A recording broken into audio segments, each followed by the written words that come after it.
she waited. That is the whole story, and it is nothing like a small thing. For 2 years and 4 months, Anita Wood waited for Elvis Presley to come home from the army. She answered his letters. She held his calls.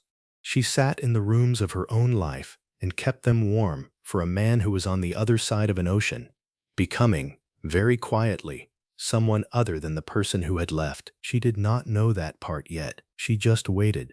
And when he finally came back through the gate at Graceland in March of 1960, she was there. The same woman, the same love, the same absolute willingness to begin exactly where they had stopped. The trouble was that Elvis had not stopped.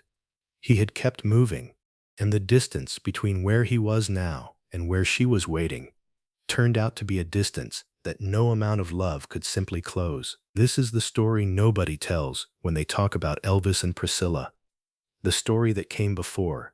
The woman who was there first, who loved him when he was still becoming, who held on through the worst of the waiting, and who lost him not to a fight or a betrayal, but to something quieter and more devastating, to change, to the particular kind of distance that opens in a person when they have lived, far from home, inside a version of themselves they have never shown anyone who knew them before. You have to place Anita Wood correctly in time to understand what she meant. The year is 1957. Elvis Presley is 22 years old and already something that has never existed before in American life. Burning at a frequency the culture has no instrument to measure, and beneath all of it, a young man from Memphis who is quietly, achingly lonely. Fame of that magnitude is its own solitary confinement. Every person in Elvis's orbit arrives already carrying a version of him, built from photographs and mythology. To find someone who sees you rather than the image may be nearly impossible. Anita Wood was 20 years old when they met, a Memphis girl with a small, real career in local television. A personality, a presence, someone the city had already decided it liked before Elvis ever appeared in her life. She was not a fan seeking access. She was a person, already complete, whose path crossed his through the ordinary accident of shared geography. That distinction mattered to Elvis from the first. He called her Little, not publicly, privately, the nickname arriving in those first weeks with the ease of something that had always been true. The name fit, and names that fit are the beginning of a private language, and private language is the beginning of something real. She called him by his name, just his name, without the weight of the title or the reverence. Simple as breathing. He had not heard his own name sound that simple in a long time. What they built between 1957 and 1958 was not spectacular. That was, in its way, the whole point. No grand gestures, no mythology making, just two young people finding each other the ordinary way. Slowly, through shared evenings and quiet conversations and the ease of being in a room with someone whose presence demands nothing from you.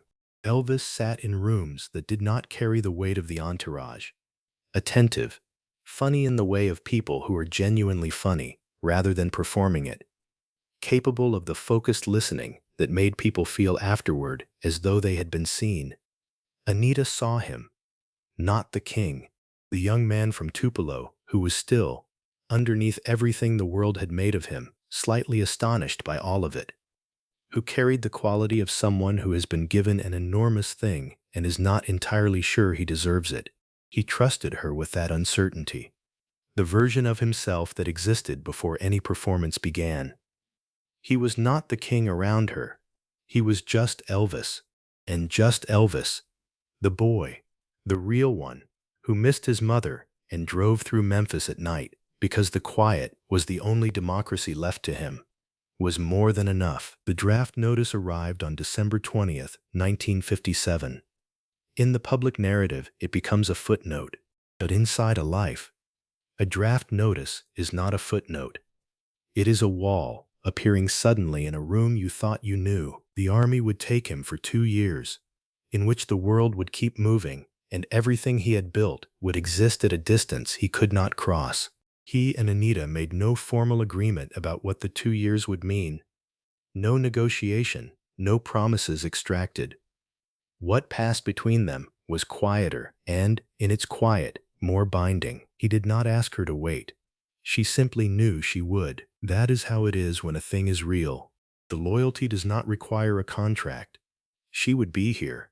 He would come back.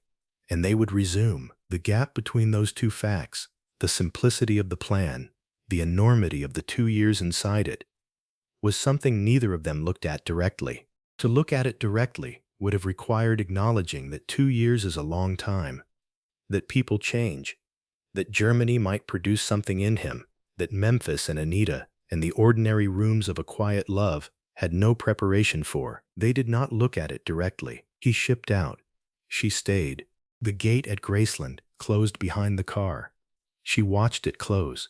The letters came regularly at first. This is what people who have waited for someone always say, as if regularity is itself a kind of love, and it's slowing the first evidence that something in the distance has shifted. Elvis wrote from Fort Hood, from the troopship crossing the Atlantic, from Fredberg, Germany. He was good at making the distance feel bridgeable, attentive, warm, present on the page. She wrote back. Longer letters, probably. People who wait always write longer letters than people who are somewhere. She kept her life, continued in Memphis television, moved through her days with the grace of a person who has made a decision and intends to honor it without performance. She called him little when they spoke on the phone. He called her little back. The private language at least held. What Elvis found in Germany was not love exactly. Not at first. Something more like recognition. The startling recognition of someone who sees through the performance to a version of the person you have not shown the people at home. Priscilla was 14 years old when Elvis met her in Bad Nauheim in the fall of 1959. What matters here is not the full history of their beginning.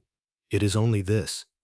Far from Memphis, far from Anita and the ordinary rooms of an ordinary love, Elvis found someone who reflected back a version of himself that was new, more composed, more finished than the uncertain young man who had boarded the troopship in 1958.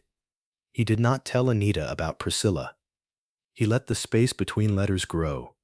He let the phone calls lengthen in their silences.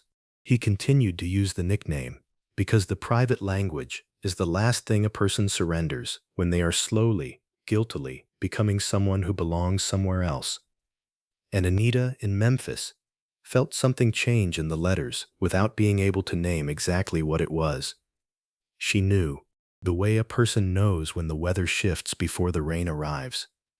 In the body, in the specific quality of the silence that lives between the words someone writes to you when they are no longer entirely yours. She kept waiting, because what else do you do with a love you have already decided to honor? You wait until there is nothing left to wait for. Elvis came home on March 3, 1960. Colonel Tom Parker managed the return as a production, a relaunch, the opening act of a second chapter. Press conferences, crowds, the king re-entering his kingdom. Behind all of it, in Memphis, Anita waited at Graceland. Not for the cameras. The way you wait when a return is a private matter, when what you are waiting for has nothing to do with photographs and everything to do with the moment the door closes and it is just the two of you again. He came back. The gate opened, and there she was. She saw immediately that something was different. Not in anything he said. He was warm. He was present. He used her name, the nickname, the private language. And yet, there is a quality that settles in a person who has kept something from someone they love. A careful warmth that is real, but that has acquired a structure it did not used to have, channeled through something instead of simply flowing. Anita felt it without being able to describe it. She did not ask directly. Some questions, when you already know the answer, require a courage that is not about the asking, but about the answering. The answer came eventually, in fragments, evasions, the slow accumulation of things not said. Germany had changed something. Someone in Germany had changed something. The 2 years that followed were the longest goodbye in a life that had no shortage of them. They did not end dramatically. No confrontation, no scene with a clean before and after. That kind of ending would have been cleaner. A moment you could point to. What happened instead was erosion. He continued to see her. The warmth remained real. Elvis did not perform his feelings for Anita Wood. Whatever he felt genuinely.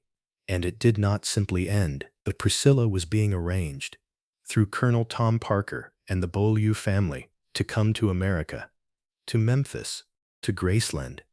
The machinery of Elvis's life was making decisions that Elvis was ratifying more than initiating, and Anita understood what the machinery was building and what her place in it would be once the building was complete. She was the woman who had been there before. There is no place in the story, once the new chapter begins, for the woman who had been there before. She carried herself with a dignity the people who knew her remembered for decades. No scenes, no public claim on the love she was now slowly being asked to return without ceremony.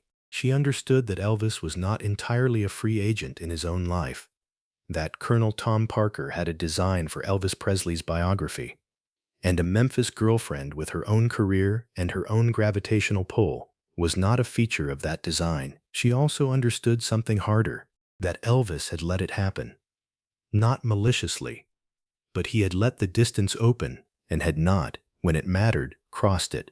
He had written the letters, used the private name, let her believe, for months past the point where honesty would have been kinder, that the waiting still had a destination. And there is a particular loneliness in finally understanding that you have been waiting for a door that was never going to open again, and that the person on the other side knew and kept writing the letters anyway, because the truth was too difficult, and delay felt, in the moment, like mercy. It was not mercy. It was just the harder form of the same loss, stretched out over more time. Anita Wood left Elvis Presley's life in 1962. No publicly identified moment, no letter in an archive, no photograph from a final night. She simply moved forward, the way dignified people do when holding on has ceased to be love and become only habit. She married the following year, a football player named Johnny Brewer, a good man, present in the way that presence, offered without complication and without a mythological apparatus between you, is one of the more extraordinary gifts one person can give another. She built a life, a real one, children, years that belonged entirely to her. But she carried him, the way you carry the first serious love of your life, not as a wound, but as a room inside yourself, built for one purpose that had to be repurposed and never quite lost the shape of its original intention. She spoke about Elvis after his death with the care of someone who has had a long time to locate the truth of a complicated thing. No bitterness, no revision toward blame. She said he had been good to her. The love had been real. Germany changed him, and Priscilla was a fact she had understood before most people were allowed to know it. She said she had loved him as a person, not as the king. She said that distinction had mattered then. She said it still did. Elvis Presley died on August 16, 1977. He was 42 years old. Anita Wood Brewer heard the news in the ordinary way. The radio, a call from someone who remembered, an ordinary afternoon transformed, without warning, into something that required sitting down. She did not make a public statement. She had been, for 15 years, a woman living her life without reference to the part of her past the rest of the world found interesting. She sat with it privately, the way you sit with the death of someone you loved before you fully understood what love was going to cost you. Not with anger, not with the comfort of having been wronged, which at least gives grief a direction, just with the plain, specific weight of a person being gone who was once the most important person in your world, who called you by a name nobody else used, who sat in ordinary rooms and was, for a time, the most real he ever managed to be. Gone. She wept, not for the king, not for the icon, but for the young man who had looked at her across a room and said little and meant by it. You are someone worth seeing. She had been there before any of it. before the jumpsuits and the Las Vegas years, when the only audience that mattered was the one in front of him, and the performance, for a few hours, stopped entirely. That was who she loved, and that, in the end, was who she mourned, not the man who left, the boy who was there before he did. We remember Elvis in the grammar of enormity, the records, the stages, the arc of comeback and decline. We fill the frame with spectacle because spectacle is easier to hold. But the private history is always there beneath the public one. The rooms before the stages, the names used only between two people, the letters that crossed an ocean and slowed, and what the slowing meant to the person waiting for them. Anita Wood was not a footnote in the life of Elvis Presley. She was the private chapter, the one that belongs to the person before the mythology settled over him completely. She loved him without wanting anything from the legend. She loved the person, specifically, the way that specific love is the most demanding and the most honest kind. She waited 2 years. She watched him come home changed. She let go without making it ugly. She carried him afterward with the privacy of someone who understands that some things are simply, and this is the rarest thing, in a life as consumed by the world as his and hers, and nobody else's. The gate at Graceland had 2 sides. We have always looked at the one Elvis walked back through. We have rarely looked at the other one, at the woman standing still, watching it close.